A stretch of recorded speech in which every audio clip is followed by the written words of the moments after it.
현재 도쿄올림픽을 불과 6개월도 안 남긴 시점에서 스가 총리는 신년 메시지를 통해 입장을 정했습니다. 스가 총리는 지난 1일 이번 여름에 경기가 개최되며 포스트 코로나의 새로운 사회를 만들 것이다 라며 일본에서 국난을 극복하고 올림픽을 성공적으로 치를 것임을 천명했습니다. 모든 것을 도쿄올림픽에 맞추고 있습니다. 따라서 IOC 바흐 위원장도 맞장구를 쳤는데요. 바흐 위원장은 7일자로 요미우리 신문 등과의 일본 언론과의 인터뷰에서 도쿄올림픽 개최를 확신했습니다. 그는 도쿄올림픽은 코로나를 극복하고 희망을 전 세계에 선사하여 일본인의 자랑이 될 것이라고 했습니다. 그러면서 백신 공급이 대량으로 이루어지고 있으며 이는 올림픽을 가능하게 하는 결정적 역할을 할 것으로 봤습니다. 이렇게 IOC 위원장이 직접 스가 총리를 지지하면서 도쿄올림픽의 분위기가 무르익는 모습이 나옵니다. 하지만 이러한 인터뷰가 공개되자 오히려 일본의 대중들은 바흐 위원장은 스가와 둘이 올림픽을 하기 바란다 혹은 WHO 총장과 시진핑의 관계와 비슷한 건가 라면서 뇌물을 받았을지도 모른다라며 질색하고 있습니다. 그도 그럴 것이 현재 일본의 코로나 확진자는 이제 매일 10,000명을 향해 가고 있는 추이를 보이고 있기 때문입니다.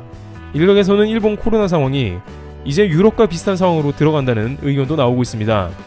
8일 현지 공영방송 NHK에 따르면 전날 일본에서는 확진자가 7,570명이 새로이 확인된 상황입니다. 게다가 도쿄의 확진율은 대략 10에서 20%로 매우 높습니다.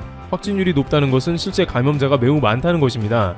한국의 경우에는 하루 검사 건수가 6만 건가량이며 매일 확진자가 600에서 1000명 사이이므로 확진율은 1% 유지하는 것과는 극명한 차이를 보이는 것입니다. 만약 일본에서 검사 수를 늘린다면 일 확진자가 수만 명 이상이 될 수 있다는 말이 나오는 게 그것입니다. 결국 스가 총리는 긴급사태를 선언하고야 말았는데요. 여기서 또한 일본은 한국과 현저하게 다른 점이 있습니다. 현재 한국에서는 2.5단계 플러스 알파 단계로 매우 엄격한 지침을 시행 중에 있습니다. 3단계까지 가면 대부분 업장은 폐쇄 조치를 하게 되는 것이죠. 그런데 일본에서는 긴급사태 선언 이후에 각종 조치가 무용지물이라는 말이 나오고 있습니다. 우선 긴급사태 선포 시점이 너무 늦었고 눈에 띄는 휴업 요청이 없다는 것이 대표적입니다. 작년 4월 7일 긴급사태를 처음 발령했을 때는 체육관, 스포츠클럽, 파친코, 유원지, 영화관, 박물관, 미술관 등 다중이용시설이나 유흥업소 등에 대해 휴업을 요청했습니다. 하지만 이번에는 이런 휴업 요청이 보이지가 않습니다. 한국에서는 자영업자들의 엄청난 희생과 국민의 협조 가운데 방역이 지속되고 있습니다만 일본은 한국과는 다르게 경제를 최우선으로 살려야 한다는 주의로 가고 있습니다. 이것이 도쿄올림픽에 영향을 끼치기 때문이죠. 음식점도 8시까지 단축 운영을 하면 지원금을 하루에 63만원 정도 지급하는 방안도 제시하고 있습니다. 절대 경제는 얼어붙게 하면 안 된다는 주의입니다. 또 이번에는 작년과 달리 유치원과 초중고, 대학에도 휴원, 휴교를 요청하지 않았습니다.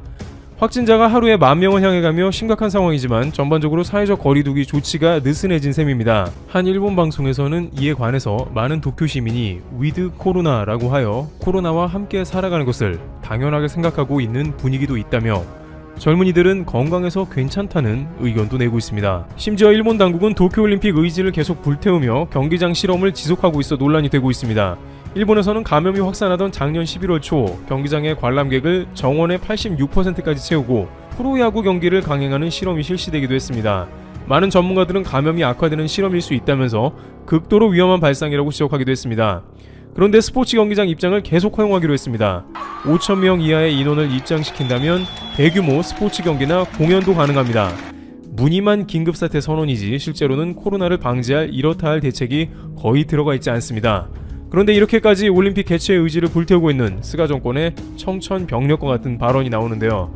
BBC 방송에 따르면 현역 IOC 위원 가운데 가장 오랜 기간 재직 중인 79세 딕 파운드 의원은 올해 7월에서 9월 1년 연기된 2020 도쿄올림픽에 관련해 장담할 수 없다고 밝혔습니다.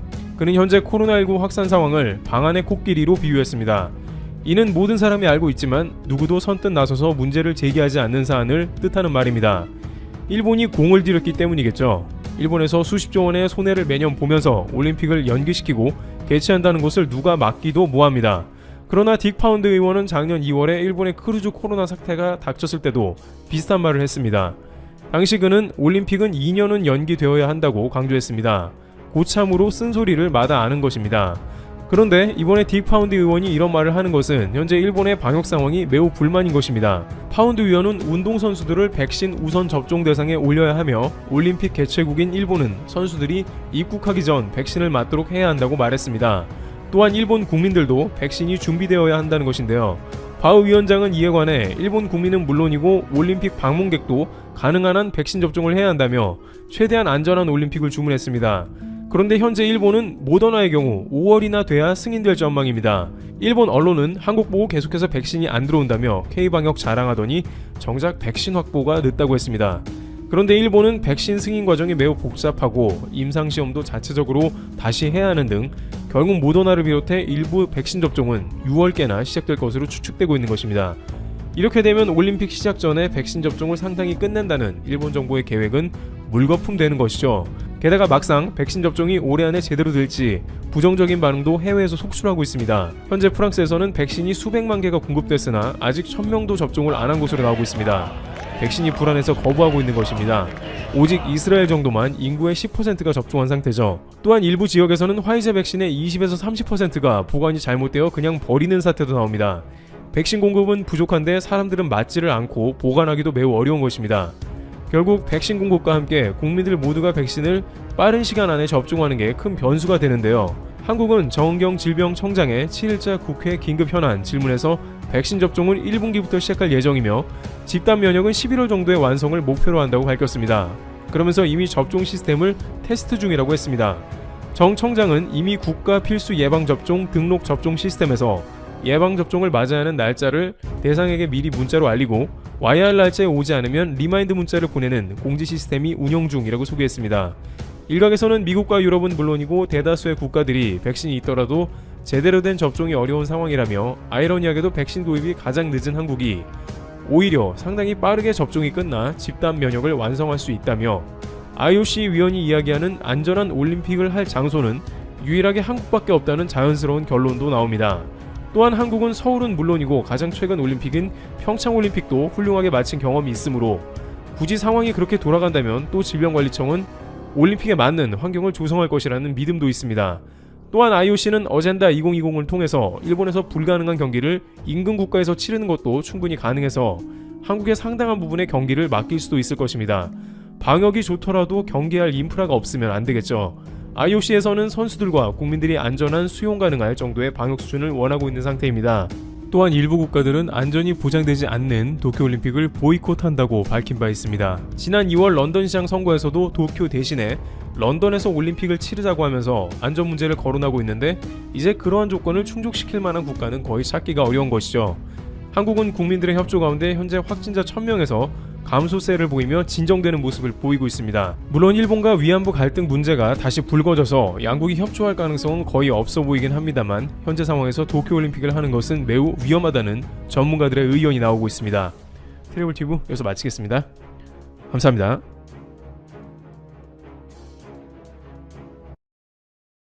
우크라이나의 체르노빌 원전 폭발 사고는 역사상 최악의 원자력 발전소 참사로 꼽히고 있습니다.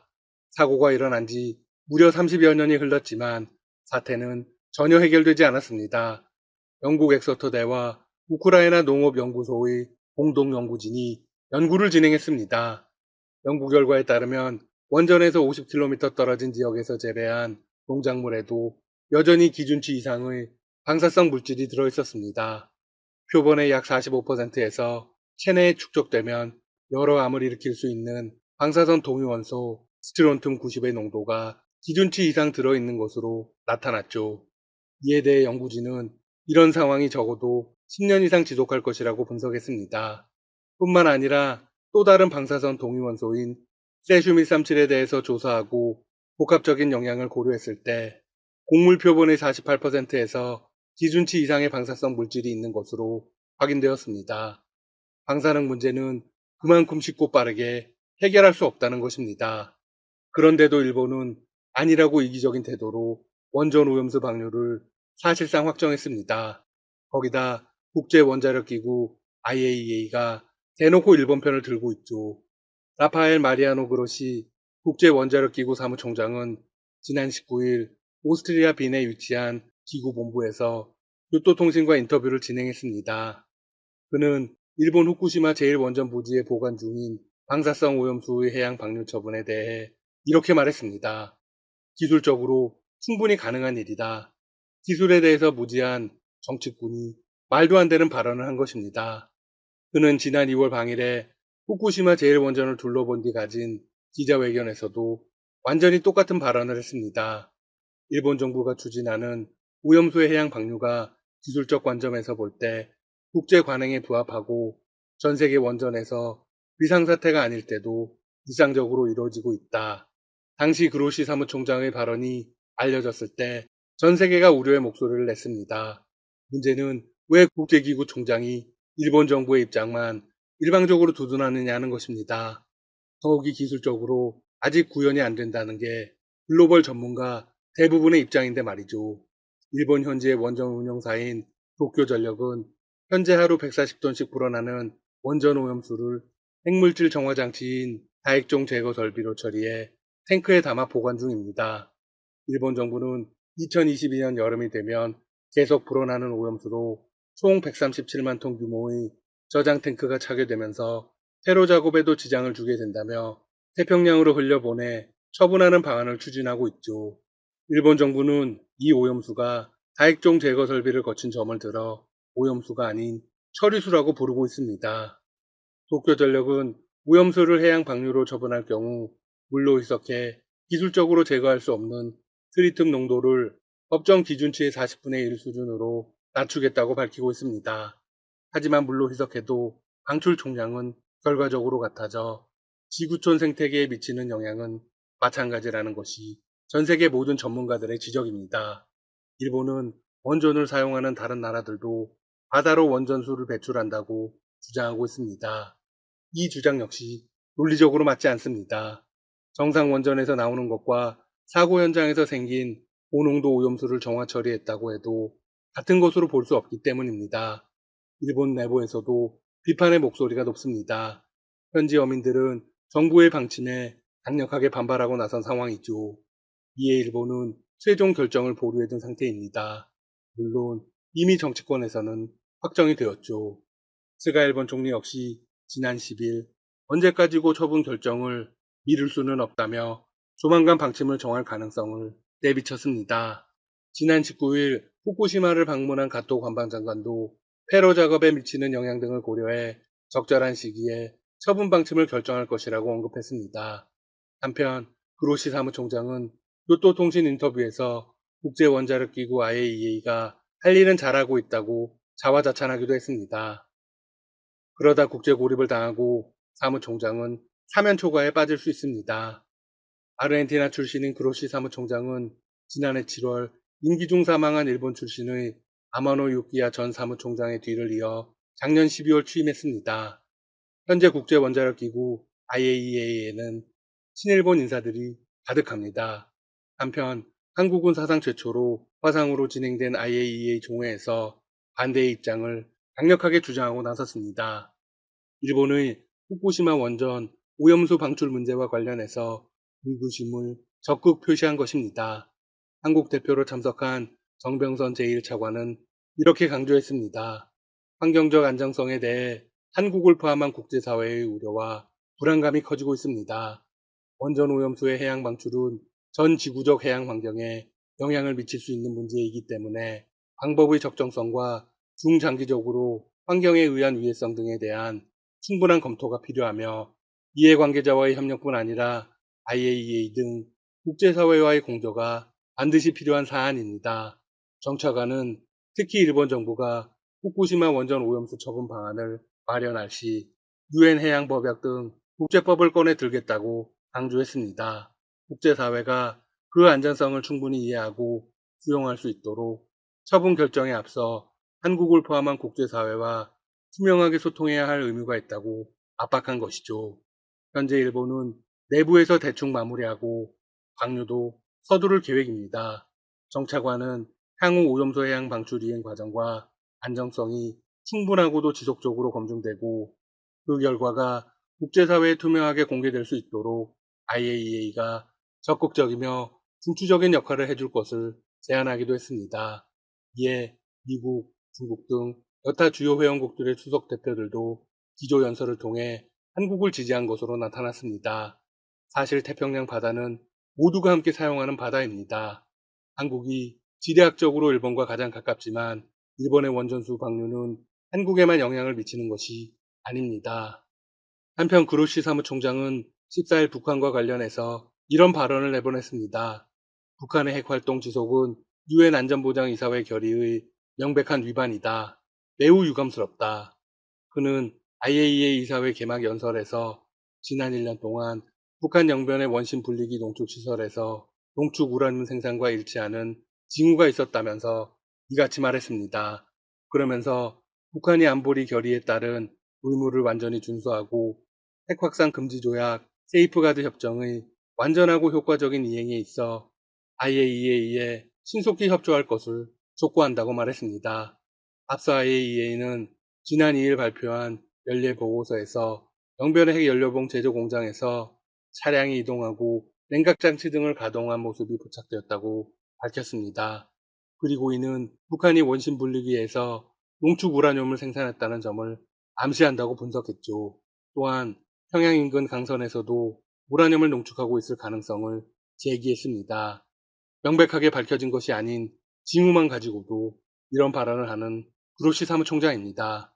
일본의 행위는 명백하게 드러났고 인류를 위기에 빠뜨릴 수 있는 것이죠. 그런데 대놓고 편을 듭니다. 이것이 과연 옳은 행위일까요? IAEA라는 국제기구가 얼마나 정치적이고 편향적인지 알 수 있습니다. 일본의 오염수 방류 반드시 막아야 합니다. 지금까지 닥터시사TV였습니다. 여러분 시청해주셔서 감사합니다. 구독과 좋아요 부탁드립니다.